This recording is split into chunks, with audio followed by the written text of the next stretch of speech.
fais partie des médecins qui se sont retrouvés face à des patients un peu énervés et un peu dangereux. Donc je vis ça dans mon quotidien. Quand par exemple je dis que j'aimerais mieux pas avoir trop d'argent liquide dans ma caisse, je suis content de ne pas avoir d'argent liquide dans ma caisse, parce que quand on a cambriolé mon cabinet, on ne m'a pas cassé mon cabinet, on est juste venu vider la caisse. D'accord ? Et donc on a besoin, nous, d'être mis en sécurité, de ne pas travailler de l'argent liquide, parce qu'aujourd'hui, vous ne pouvez plus attaquer les banques, vous ne pouvez plus attaquer les bijoutiers, ça devient difficile. On voit maintenant qu'ils sont obligés de mettre des moyens lourds pour attaquer les bijoutiers, parce que les bijoutiers se protègent.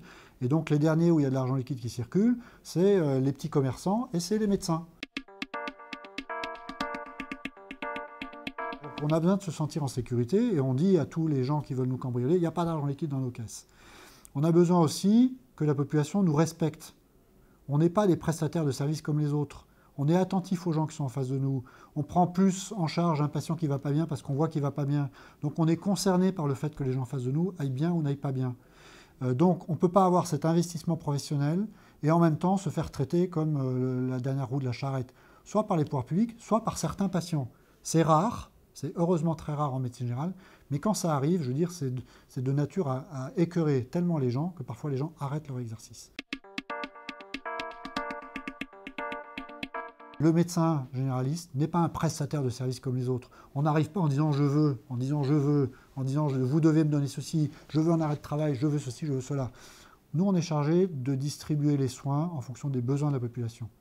Donc soit la population nous respecte, on continuera à exercer notre métier, soit une petite partie de la population ne nous respecte pas et les pouvoirs publics ne nous aident pas à nous protéger. Et dans ce cas-là, malheureusement, je crains que dans les zones les plus difficiles, il y ait bientôt plus de cabinets de médecine générale du tout.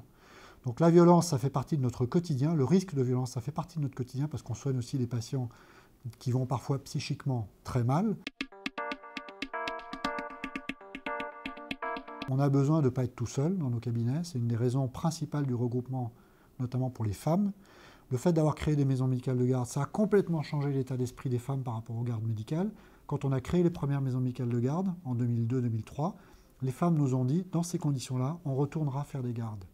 Donc la protection des médecins par rapport à la violence, c'est aussi la capacité de s'organiser entre médecins d'abord et avec d'autres professionnels ensuite, de façon à ne pas exercer tout seul dans un cabinet à 9 h du soir avec des patients qui arrivent dont on ne sait pas très bien ce qu'ils nous veulent.